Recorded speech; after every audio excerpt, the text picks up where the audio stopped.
Well, hello there, Val. Standing Stones. Hello, everybody. Welcome to another edition here.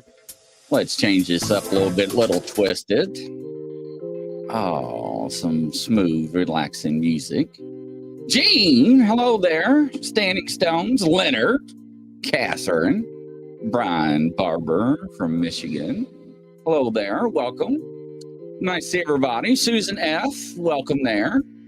So we're getting everybody settled in there. Crystal, Gary Spikes, Penny Van. Hello there. Welcome. So as we're getting everybody settled in here, we got that interesting story from the mountains, from the hills. Somebody being stalked by the Goatman. So it's going to be a very interesting story. It goes back from generations, from what I've been told. And we're getting ready to bring the guest on here. And she is actually backstage. Hello there. Can you hear me, Mr. Decker? Welcome. I got you. My internet's a little bit spotty, guys. We may have to switch some devices, but we will make this work. Welcome, Tells Toad in the Dark. Hello there, Cheyenne.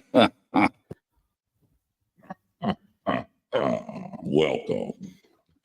So, let's see here. We'll go ahead and bring our guest in here. Let's see if she's ready here. Marcella, how you doing there? Welcome to the show. Hi, how are you guys? Wonderful. So, introduce yourself and tell us all about you and give us a little history. My name is Marcella Chadwick. I have my own paranormal group called Paranormal Chaos. We are based in Harlan County, Kentucky. I've been chasing the paranormal since I was 18. I am 53 now, so there's my history on that. Started experiencing the paranormal at the age of 3 and have experienced it ever since. Interesting. Yeah. So when Decker told me about this encounter or encounters, it was very fascinating because I am also from Kentucky, born and raised. I live right outside Louisville, Kentucky. I know where Harlan is. I will never go down there after the sun sets, though. It ain't that bad, I promise. Hey, I can change my voice and fit in real great, but yeah. So take us down this paranormal journey and your encounters as you was growing up. Like I said, my earliest memories of the paranormal is right at the age of 3. My grandfather was in a mining explosion at 3 Point before I was born, and I had never laid eyes on the man, but every night the man would visit me. He would be standing at the foot of my bed in his overalls with his pipe, smoking his pipe. And then a few years later, it just started getting like more and more came forward. I would see people I didn't know, and that's just how it happened. And it just opened, like I woke up to, hey, there's a whole nother universe out there. And then as I got older, I realized other people, not everybody saw it. I just thought it was normal for me to see these people until I got older and realized, hey, other people don't see them. Yeah, it's fascinating, isn't it? Mm-hmm. You know, I've known Marcella for, I don't know, about 4 years now, Marcella. 4 or 5, yeah. Yeah. So it's fascinating because we've had lots of talks on paranormal and different stuff like that. But I never knew this aspect that we're going to talk about tonight until I was listening to Elijah Henderson's podcast. We had him on as a guest a couple weeks ago. And you were on there talking about some of the stories of Harlan County. And I heard you mention a family history of Goatman. And I was like, wait a minute. How come we've never talked about this? So that's when I reached out to you. A couple weeks ago in preparation, we discussed the Goatman legends and lore. So we talked about Maryland had a Goatman, and specifically we talked about like the Pope Lick monster in Kentucky. just to kind of give this idea of what people mean when they say Goatman and the legend and lore behind it. But one of the things I kept stressing is there's a lot of urban legend behind Goatman. So a lot of people don't believe that it's a real thing, right? It's just another boogeyman out there to scare the locals and the teenagers, right? Which is what a lot of people think. But then we have someone like you who has actually experienced the real thing, and not just you, but a family history. Yeah. And so one of the things I try and get people to understand is, yes, there are urban legends behind stuff, but most of that comes from real experiences that people had, and it's just been kind of blown up, you know? And so that's really what we want to dig into tonight is your family history of dealing with a creature that can't be explained any other way than as being a goat man, whether it's, you know, the attributes of what we think of as the urban legend or this real creature, because you guys really experience this. And that's what our audience really wants to get into is, what is this thing? What is the real experience behind it, and not the urban legend that people keep talking about? So let's start with the beginning of this history of man with your family. It all started when, first, I'm going to have to explain this for this to make sense to everybody. I was adopted and raised by my grandparents at birth. So my biological mother, when I say my sister, that's who I'm talking about. Okay. So I had to explain that, or I would have had people really confused. My biological mother, my sister, started seeing this thing. It would follow her. Where we live, we were one of the first families that lived in this entire area. My family was. Okay. They've been here for decades. Like at one point in time, one side of the mountain we owned, the opposite side of the mountain my dad's family owned, and then the opposite side of the mountain my mother's family owned. They were the only people that lived here. And she would be outside playing, and she would come running in screaming, telling Mom this thing was following her. It was always wherever she went. We've always been horse people. If she was out messing with the horses, if she was out riding a horse, out playing with other kids, whatever, this thing would present itself to her. And other people saw it. It wasn't just her. I actually have testimony from people that was with her and saw it too. And the only way that it could ever be explained was it looked like half human, half goat.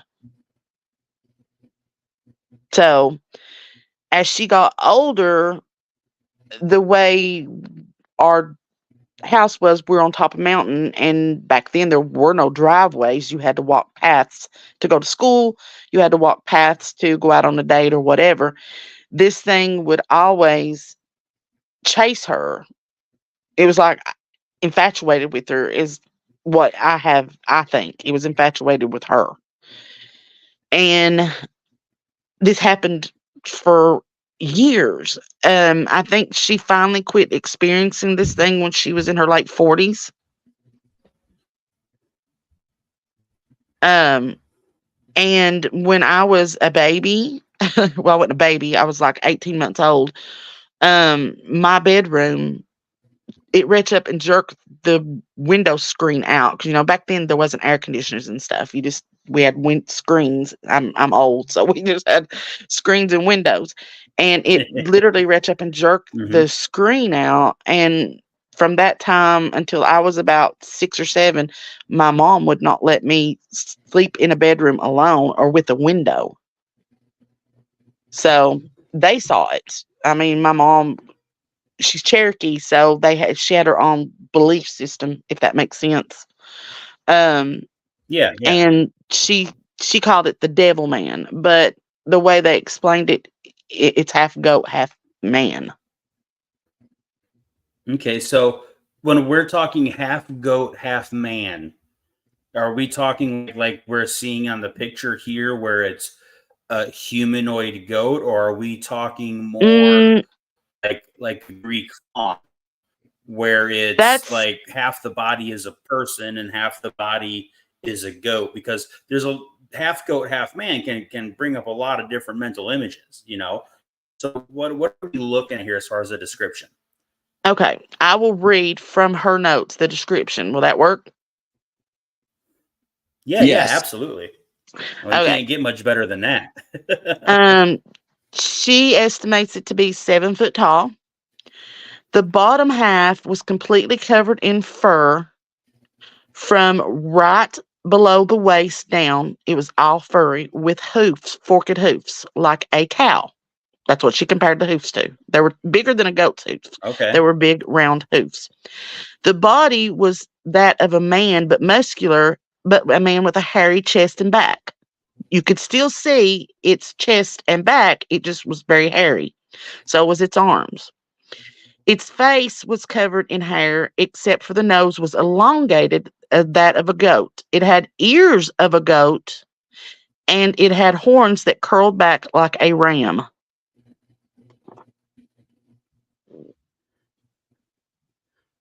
Okay.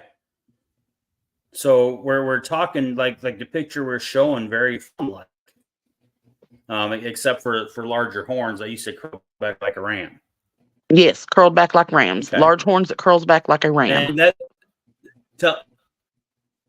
tell us about what you're reading off of, so the audience knows what it is you're referencing when we talk about this. My mother and my sister both kept journals, many journals, and my sister kept a journal. Every time she would see this thing or have an experience with it, she would keep a journal, write about it. This time when she saw it, it was June the 17th of 1968, and it was 6:48 p.m.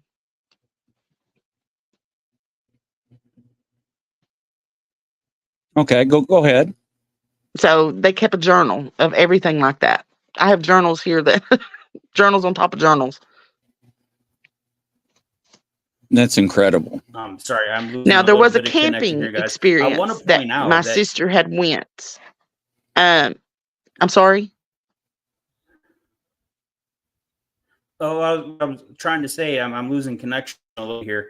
I wanted to point out, you told me that this wasn't just a journal or writing about just the Goatman. Like your family had a history of writing your family's experiences down, right? Like writing a family almanac kind of a thing. Yeah, there's everything Right. in This here. isn't just Like my we're mom's writing this first down. snows in here, how much it snowed, how cold it was through this winter, that winter. They journaled everything. Right. This is family history, but it's including these encounters. And I think that's a really important point to bring out to people. Because this was, and I'm wrong, but basically this, all that's happening is this is something your family's experiencing, but they're not viewing this as a ghost, or it's not just a haunt, it's not a legend. This is part of their everyday life that's being recorded in this book of your guys' everyday life. Right. And I think that's something to bring out when we're talking about legends and stuff. This is not a legend. This isn't, mom sitting down and writing out a story to entertain the kids. This is literally in the book of your guys' family history, family experiences. And I think I just really want to stress that to people as we're moving forward, because this is, I don't want to say incredulous, but this is really kind of far out there, because we don't get to hear firsthand experiences like this about something like a Goatman. So I want to really bring that forward, that what you're referencing is your family's like history book. And this is where this is coming from. All right, go ahead. And just over, keep on going. Yeah. it was not unnormal for the kids around here when my sister was growing up to get together and they would go camping. We lived near the the Kentucky's big natural forest, Camp Blanton. And it was not unnatural for them to just take off in the woods and camp for a couple of days. That was a normal thing that kids did. And on this trip, there was several kids that lived in the area. A lot of them have passed away now, just like my sister has. But this thing apparently followed them, and they all saw it. I have even I got to speak with a couple of them a few years back before they had passed, and they had gave me their statement on that. They saw exactly what she explained. They explained it the same way. It was standing behind a tree, and it seemed to be stalking her. For some reason, everybody says that it had an infatuation with my sister because it was never around unless she was around. Okay. But their explanations of what it is exactly the same as hers. The fear, nobody seemed to fear it. Nowhere in any of these does anybody say, other than my sister says they were afraid of it. So I guess it was just something they thought was normal.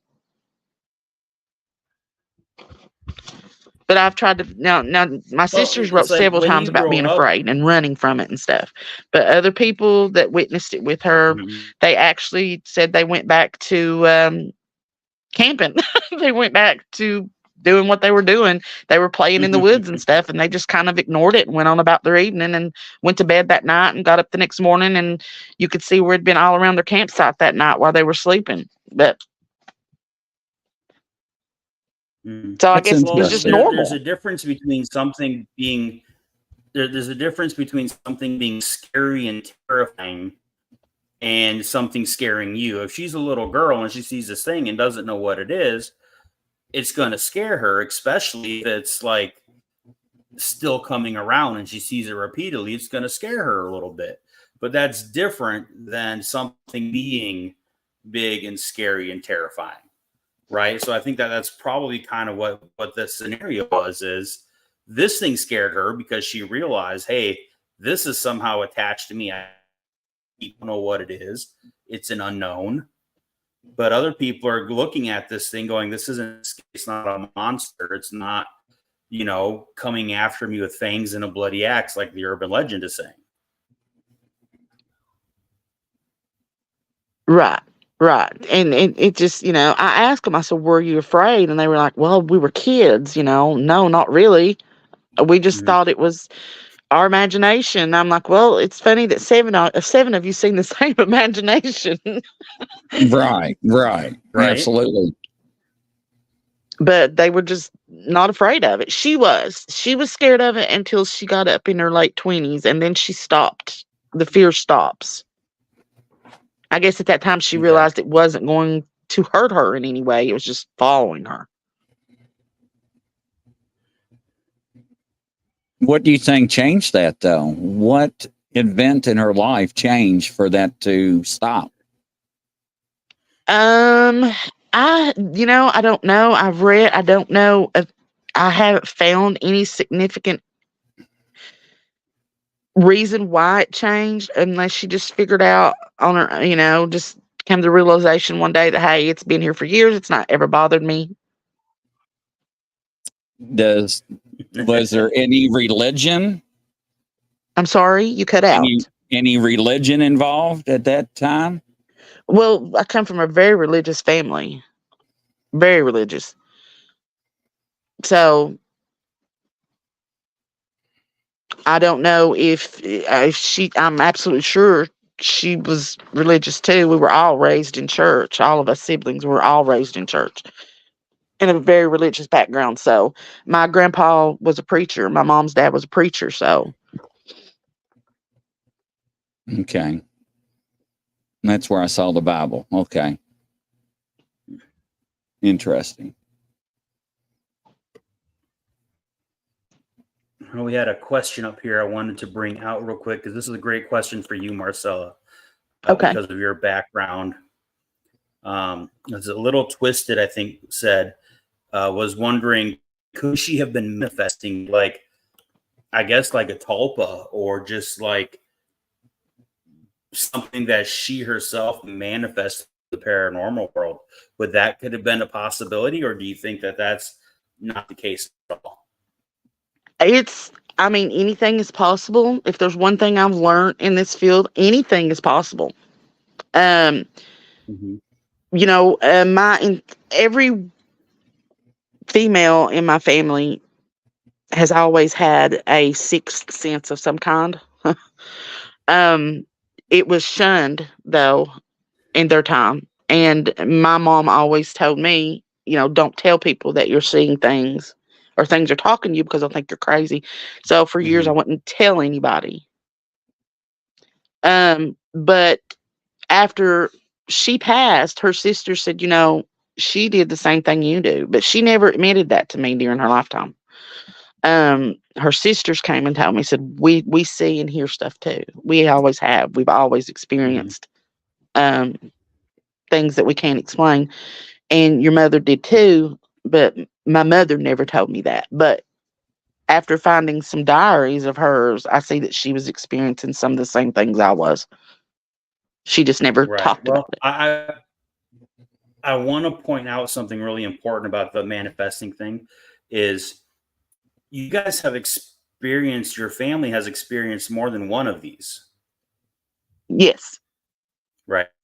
Okay. So, and from my perspective, that kind of not knocked out, but it kind of takes away from the idea that maybe your sister was manifesting something because you've seen more than one of these things with different descriptions. So there's not just a single thing that's happening here, right? Let's talk about that a little bit more. Some of the other experiences going on with these creatures. Um, well, from everything that I've been told and everything that I've read, I feel like there was a family unit. It was a family unit. Okay. Um, because with the main one that I've already explained, when a couple of years after she started seeing it, a small one started kind of hanging around with it. Um, Okay. it was a male as well. She explains it as only being like when she first time she saw it, she explains it of being maybe 4 foot tall. It with hair, it's the same way from below the waist down, but its hair was not as thick. No body hair, very little body hair on the chest. Elongated face, eyes of a goat with spiked horns is what changes here. So that made me think that has to be a younger one. Sure. And then they go on, she and another witness who I've talked to, and she doesn't want named, she is still alive, saw a solid white one that they know they could tell was female because of certain attributes. Mm-hmm. And it was about, um, they're saying, she's saying between 5'11" and 6'3". But it So was, right now had we're hair at all three over. distinct It was covered in individuals. white hair.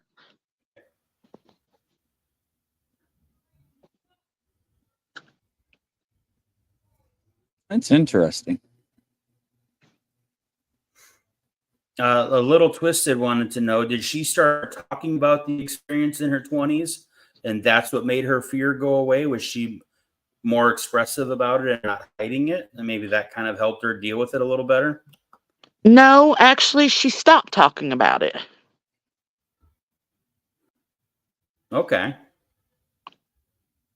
When she stopped talking about it, I don't know if she stopped talking about it because she stopped seeing it or if she just said, you know, I'm done with it. I don't know. She doesn't say anything about either. She just stops talking about it. It just stops. Okay. And it could just be she decided to ignore the situation and just kind of let it go. So You had yeah, said but no, something she was that in her you 40s when this happened. Not her 20s, but her 40s. right Yeah, or she just 40s, stopped talking about it. but There's never anything else mentioned okay, about it anywhere. She okay, drew pictures of it. She always showed us kids growing up. She would say, "Here's what it looked like," and she could draw the perfect picture of it. wow.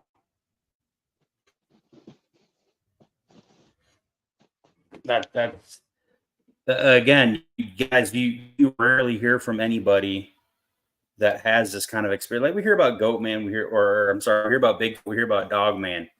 But again, hearing firsthand, secondhand, technically encounters of Goatman, from eyewitness records and their own handwritings and drawings is absolutely crazy.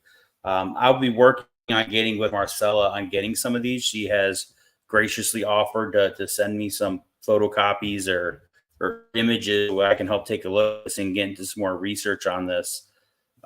You had mentioned something about an experience while horseback riding. Was that correct? Yes. Yeah. Okay, I might be bouncing around a little bit. I'm just really excited. So you mentioned it, so I definitely want to hear this story. I was horseback riding like I normally do, and my horse was acting kind of weird. It was very strange. The horse, he's passed away now, but I'd had him for years. I'd had him for 29 years. He was a very stable horse. He didn't blow up at anything. He wasn't hot. Um, and that day he was just acting insanely crazy. And I was like, something's not right. So I get off of him. I check the saddle. I check his hooves. I check his legs. I check everything on this horse to make sure nothing's hurting him. Mhm. And he's fine. He just keeps snorting and looking in this one direction. And I would look and I didn't see anything. So I got on him and I said, look, we're gonna go, because if you let a horse, once you get off that horse and you don't make it, say go across a creek, you're gonna be working with that horse for a while to get him to cross that creek. So I got on him and I made him go, and he jumped sideways. And I look, and when I look, there it stands, just looking at us. The same exact thing they had explained to me for years was standing there, and that's why the horse was acting crazy. And But now which one of those I things just that you I just described? calmed my horse and just I looked at it, and I just kept calming my horse while I was looking at it.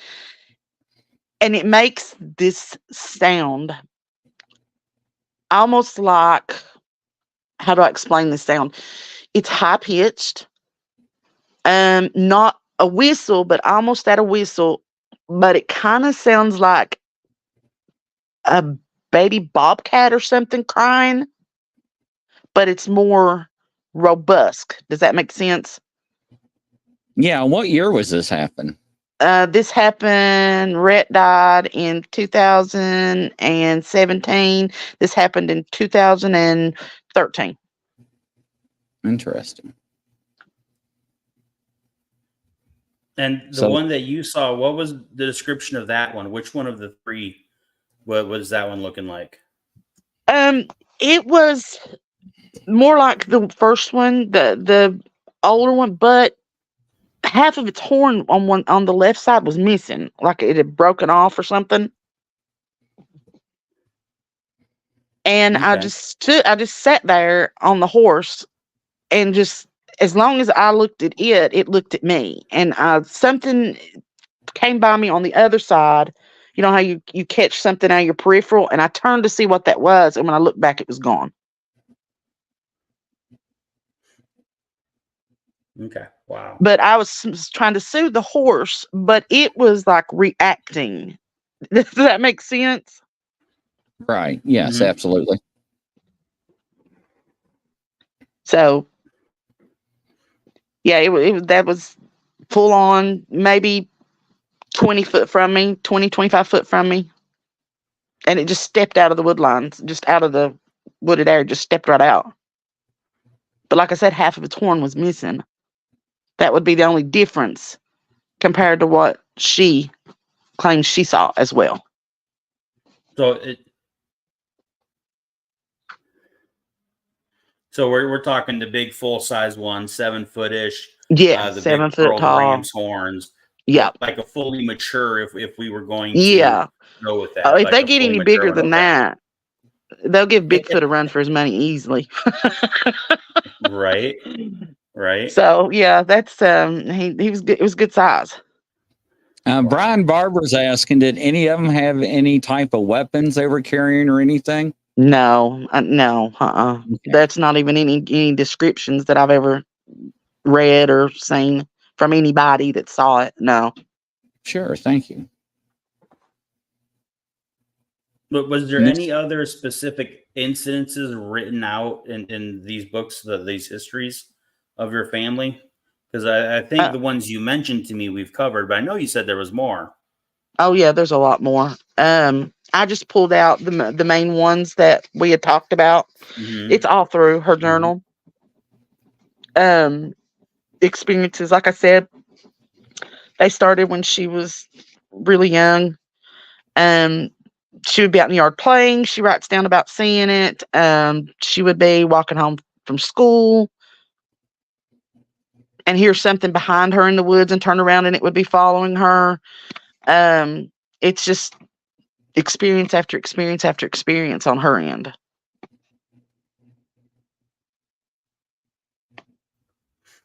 And then your only two experiences was the one as an infant or tore the screen out, and then the horse riding incident. Is that correct? With seeing, yes, but I have heard that once I heard it making that noise, I grew up hearing that noise thinking it was a bird or something. Oh, okay. So I don't know if So it was around more and you I just didn't see it. I don't know. But that's the same but noise I you would always hear. recognize the sound. Yeah. Yeah. Yeah, that's a sound you don't forget. And no, I can imagine it, especially if it's a sound you've heard previously and couldn't identify it, and then you see this creature making it, and it just it connects, right? It like kind of clicks in your brain. Yeah. Yeah. When I finally, That's when I was, wild. like I said, when I was soothing the horse, it was like it thought maybe, I don't know if it thought I was talking to it. I don't know. It started making that noise. It wasn't a defensive noise, like a guttural. I've heard gutturals from other things that's like makes your insides jar. It wasn't that kind. It was just like maybe it was trying to soothe me back or cooth me. It was weird. Right. Some kind of interaction there, at least. It recognized you were communicating and doing something. So it was kind of parroting back to you, kind of a thing. Wow. Now, what's really interesting, I think, is that in this area in Harlan County, your family is not the only family that talks about Goatman sightings. Is that correct? That's correct. That's correct. There's other families, other people that have had these experiences. Yeah. Actually, I went on a quest back in 2019. And I have 26 eyewitnesses that experienced. Wow. And they're not all in this area. They're not. So let's talk about some of those, please. Let's dive into that. Yeah. Okay, what would you like to know? I'll divulge as much as I can without divulging without permission. You understand that? Yeah, just take us on a journey. Yeah. Just lead us. Well, I thought Justin let me was give going to you say a starting something. point. Yeah, let me give you a starting point because again, I heard that podcast. You were talking about an experience an elderly gentleman had when his youth, but it tied into the same creature being seen later. You know what I'm referring to? Yes. Okay, let's talk about that one because this gives us a linear thread. Okay. You're talking about the folks that were having problems with their property, correct? Yes. Okay. I get phone calls all the time. I'm known in Harlan for the ghost hunting, and I'll chase anything that is said to be a legend, a myth, whatever you want to call it. I'll chase it because I want to know the truth. That's the whole point in this, is I want to find out. So these people call me up and they tell me about all these problems they're having at their homes. And what's weird about this is they had goats, but these goats were being killed off one at a time, and you would find their bodies but not their heads. But where these goats were being killed, there was no signs of blood. Now, I ran the Humane Society for 13 years here in Arlen County. I've seen a lot, and I had never seen an animal with its head taken off and no blood left behind. That's what got me intrigued with this family. So we go and we do the interview, and at first I'm thinking, okay, this sounds more like Sasquatch, because these things, there was two of them. They were beating on their house. They were terrified to let their kids out in their yards. These things were just wreaking havoc on this family. Now, this family lived on top of a mountain, much like I do, in a totally different area of Harlan County. And straight across, you could see this abandoned strip mine from where they live. Room for, and I'm like, this has got to be Bigfoot experience. This is what this is. And I was like, have you ever seen them? She goes, oh yeah. And she's like, she starts explaining them. And I'm like, that's not Bigfoot. That's nothing like Bigfoot. I said, do they have horns? And she said, well, she showed us the trees. There was a tree line there that they stayed right near that tree line watching them. And this place is worn slick where something had been in there. So you knew they were telling you something's been there. You can tell something's been there. Because, I mean, it was just, the weeds were laid down and dead. Whatever they said was there, something was staying there. And she goes, no. She said that we can tell. She said they have, I don't know if these were Goatmen. I don't know. I still to this day don't know. I have seen the print. I have pictures of the print. I personally do not think those were Goatmen, but others think they are. So here's that. But what it boiled down to was, after I interviewed her, and there was only 4 houses on this entire mountain, I interviewed the other houses and the old man at the bottom of the hill that Justin was talking about.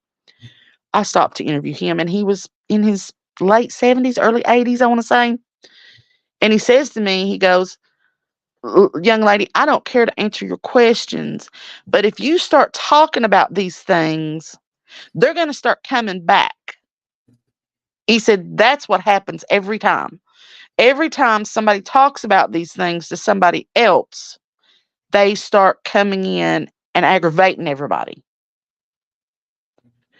I said, so they've been here for years. And he goes, well, he said, I just told you. He said, I shouldn't have to answer that. And I understood what he was saying. He really didn't want to talk about them because he was afraid they would start terrorizing his family again. Right. So I don't know if they were pretty far back when they called us and said, they took their swimming pool down and everything, guys. That's how bad they didn't want their kid outside with these things. They had a big, nice swimming pool. They took it down, got rid of it. They took the kids' swing set out of the yard. They got rid of all of it.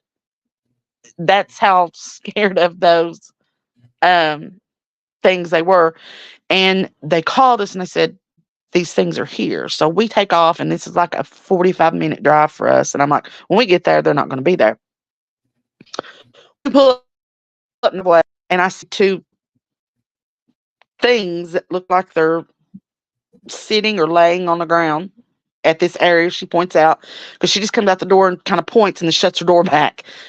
And I'm walking over toward it, and they kind of raise up and stand up, but you got to remember everything's greened out, all the leaves, so I can't get a clear vision of their heads. But one of them is brindle colored, like a brindle dog that I can see the fur, and one of them is a dark blonde, like a poodle, a blonde poodle, about that color.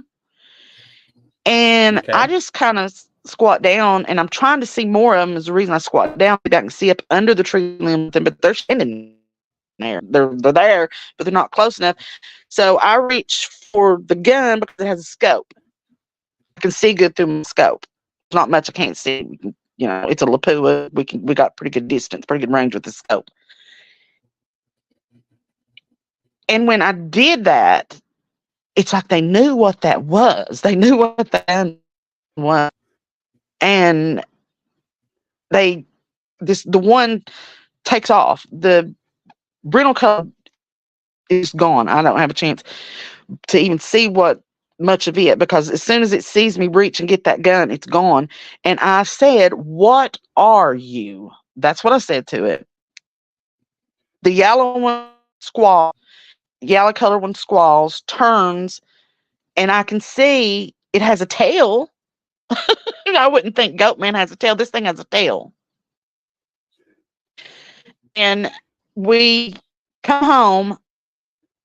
I have pictures of the prints, because where they took the pool down, they'd been all over this area where that sand was, where the pool was.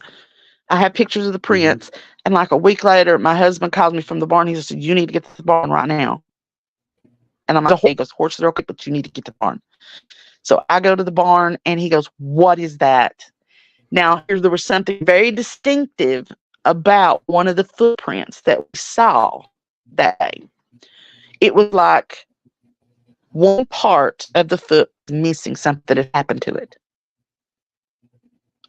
In my barn lot, there is that same daggum print. So whatever was there, straight to my barn after this to take care of my horses. Huh? And how far away was that from the location he was just at? Here, it was, if you could cross the mountain instead of driving the road, 15 minutes as a crow flies. But if you drive the road, it's 45. Can you see the screen I'm on right now? I see. Well, my picture is right in the middle. I can't tell what that is. Okay, that's fine. So I want to show you something. Okay. Okay. Look at the center of the screen. Okay. Does that look familiar?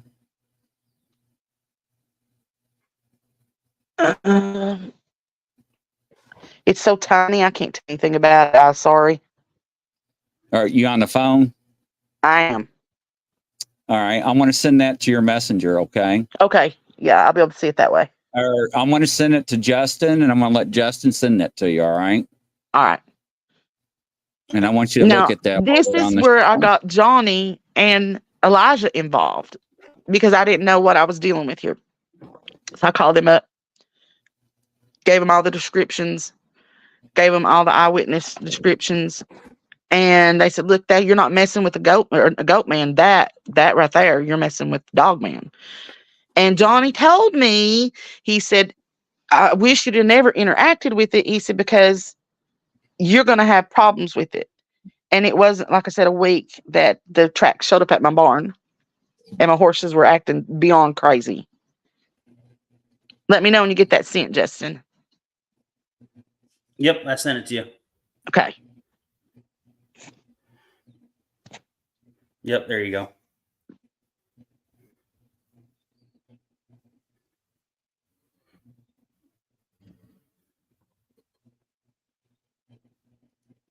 You see it there?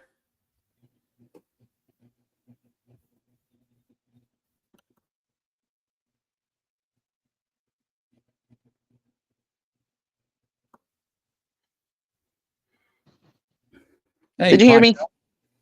No, go ahead. Yep, we can hear you. This thing, no, that's not what I saw. That's not what we have. This kind of looks like a ginormous elongated alligator's foot. with a dew claw in the back and a toe missing. Yeah, that's Dogman. Piece of a foot missing. Yeah.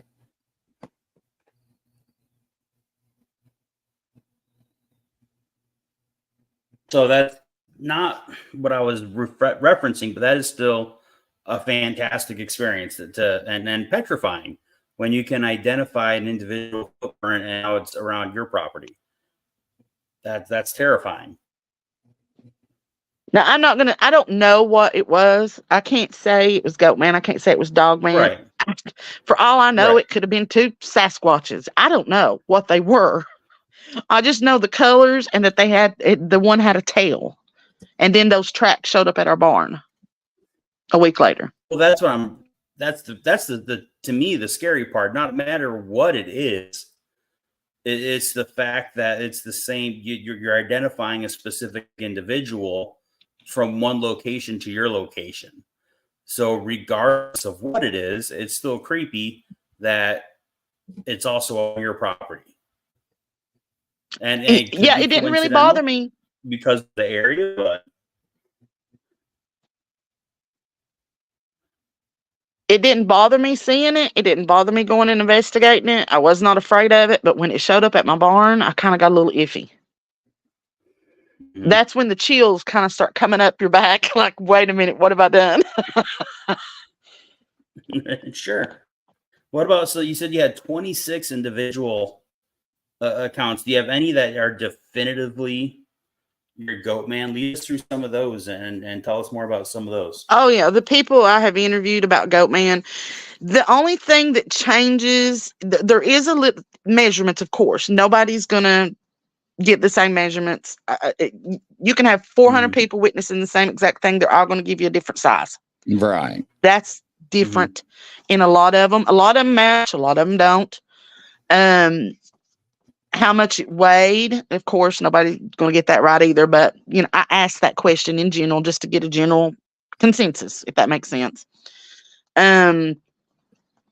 It's pretty much the colors, the fur being a reddish, dark brown to a reddish brown.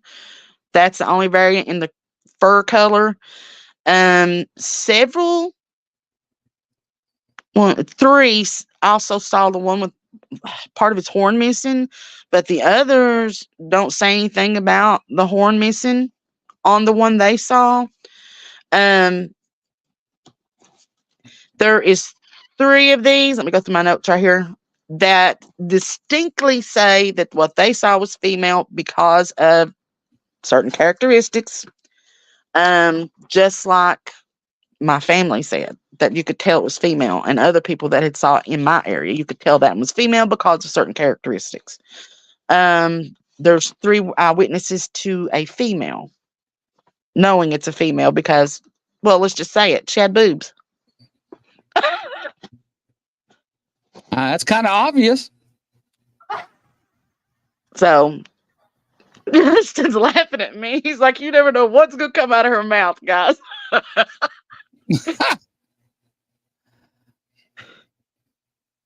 That's all right. I laugh. Did anybody ever mention an odor or a smell? No. Let me scan through right quick. I don't think so. I did get a lot of mentions of odors and smells when I've done the Bigfoot. That was the main thing, was an odor with it, but I don't remember anybody saying anything about the smell with the Goatman. What's strange and interesting is that there's numerous of them in the years from 68 to 2017, the span of them in the mountain range in the vicinity of this for so many years and so many generations and families. That's just so unheard of. So that's very wild. Well, like I said, that's what really caught my attention. Some of these statements are, Justin's kind of familiar with the area. 3 of my statements came from the Martins Fork area, Smith. So that's like 38 miles from me, where they had saw it. in that area where the lake is, just in Martin Fork. Up Any in that area. witchcraft, any voodoo, any satanic practices in the Appalachian area or in the countryside back then in the hollow that you know of? No, not that I know of. Not around in my area. Like I said, there was very few people lived in my area back then. It was mainly my family. So no. They were very religious people. Okay.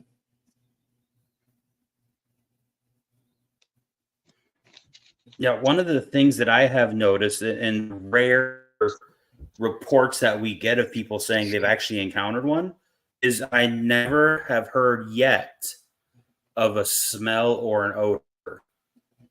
And that surprises me because if these things are goat-like, right, anybody that's spent any time around goats They stink. knows there is an odor. They stink. Really bad, especially the males. The males are horrible. Well, So the male I've always goat looked for pees. that, but I never hear that. The male Yeah, goat and it's actually beard. pees on his own beard, so maybe it's a little harder for this guy to do that. I don't know. Which is true. I'm not going to try it to experiment. I'm not going there. I mean, but no, no one has ever mentioned a smell when it comes to Goatman to me, ever. So I think we lost Grizz. I mean, I don't know why. I don't know what else to say. Maybe that's it. But male goats do pee on themselves. They do. They do. But even without that, there's a natural strong. Something 7 smell. foot tall.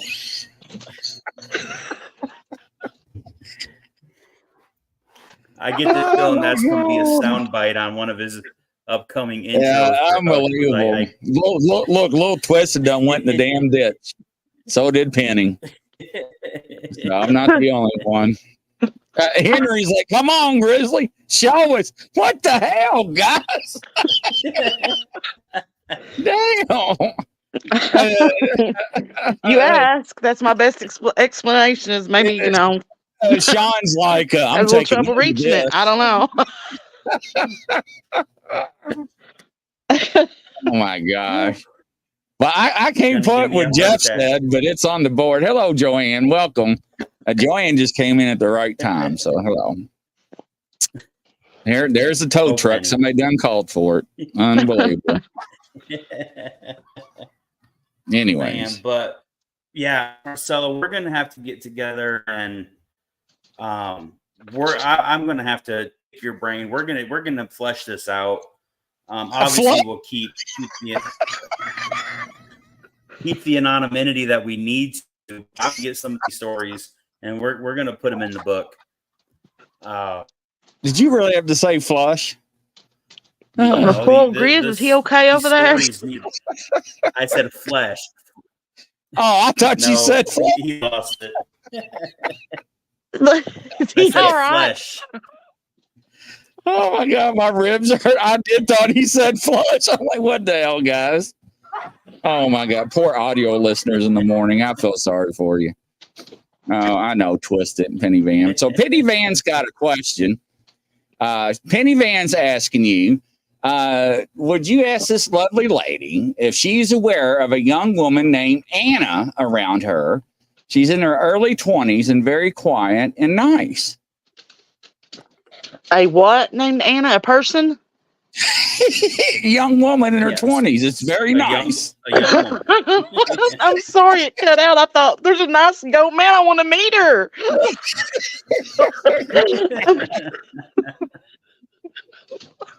What the hell? I don't know. I know a lot of Annas. Well, just pick one. See, Penny Van thought Justin said flush too. I was like, unbelievable. So, and so did Little Twisted. I could have swore he said flush. I thought that's what he said too, but okay. I might be good. But I am not that common of a genius. Oh my Lord. I was trying to say flesh it out. flesh it out, but flesh works better. What the hell would you say? Flesh it out? That does not make a lick of sense. Yes, it does. Oh, hey, no, it don't. Ladies and gentlemen, I understood what he meant. We're gonna have to meet in person. He's gonna go through all my all my statements. We're gonna flesh it out, ladies and gentlemen. Flesh it out. Oh, Susan F says it's deceased. See, she even says on. She said, I thank you, flesh it. I never heard that. Oh my God. I understood. Yeah.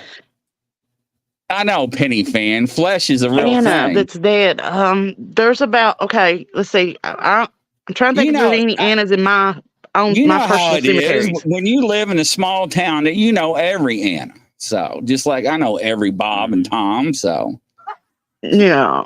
I'm not sure. I'm gonna tell somebody we're gonna flesh it out and see what they're gonna look at me like. What the hell did you just say? I love you, Justin. I would have to have a last name because right in my vicinity we have three family cemeteries. So, just by the name Anna, I wouldn't. I can't even type. Was that Penny that asked that? Is there any more about Anna? Like, was there a specific place you were going with that maybe help identify it? You two just rejected my comment. Said it was spam because I put flesh. It did. What do you think? It's my show. What the YouTube did? Yeah. But they accepted flesh and it's spam.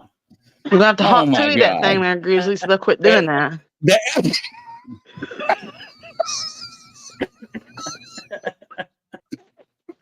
I don't know if the audience knows what that means. Man. Oh my gosh. Oh my Lord. That poor girl's famous, lost her pre-K job, and she's got hats, shirts, and bumper stickers. Tattoos. I wonder if anybody's realized yet to hawk means to. Well, we're good. No, huck up flame. You know, snot.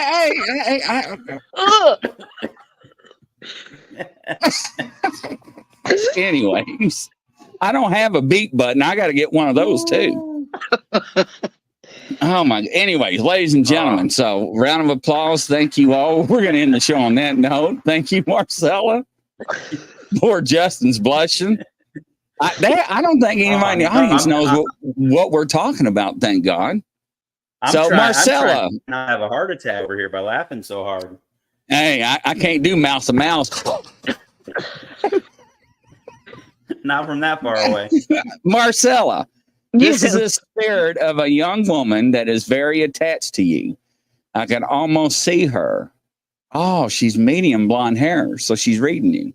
I have no clue. I don't personally know an Anna. Okay. You're welcome, Brian. Yes. Sorry, guys. I didn't mean to make Grizzly lose it there. All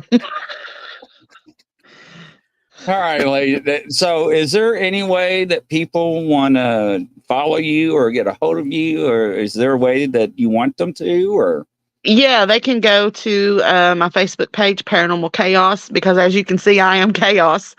Or they can just reach out to me on my personal page. Which is? Marcella Chadwick. I should have known. There we go, ladies and gentlemen. Or a Hakatua. And you can comment and you'll be able to get her. And from coast to coast, around the world, ladies and gentlemen, we'll catch you tomorrow. Take care. Good night, everybody. Thanks. Thanks for having me, guys. Absolutely.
YouTube channel near you.